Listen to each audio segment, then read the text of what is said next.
ನಾನು ಬಾಲ್ ಬಂದಾಗ ನಾನು ಬಿಸಾಕ್ಬಿಡ್ತೀನಿ ಅನ್ನೋದಲ್ಲ, ನಿಮ್ಮ ಜೊತೆ ಇರೋರ್ನೆಲ್ಲರೂ ತೊಗೊಂಡೋಗ್ಬೇಕು. ಅದು ಈ ಗೇಮ್ ರೂಲ್ಸ್ ಇದು. ರಿಸೀವ್ ಮಾಡಿದ್ರೆ ಕೆಳಗೆ ಬಿಸಿದ್ರೆ ಔಟ್ ಆಗುತ್ತೆ. ಈ ಸೆಂಟ್ರಲ್ಲಿ ಯಾರೆಲ್ಲ ನಿಂತ್ಕೊಳ್ಳಿ. ಹೌದು, ಅವ್ರು ಅಲ್ಲಿ ಮಾಡಿದಾಗ ನೀವು ಇದ್ರು ಕೂಡ ಅಲ್ಲಿ ಬಂದು ಹಿಡಿಬೇಕು ಅದನ್ನ. Okay,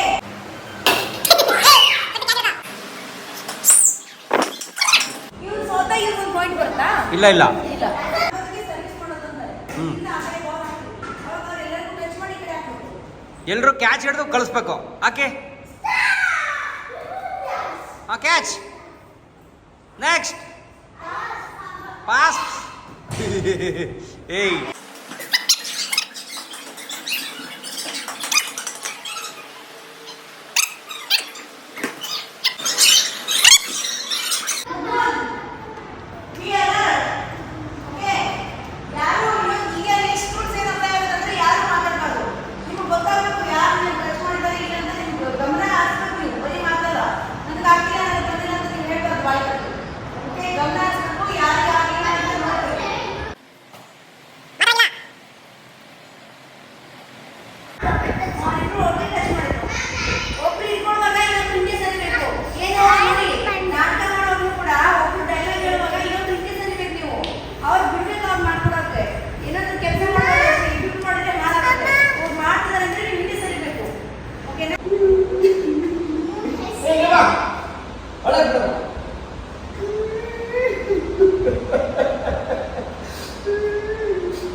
change.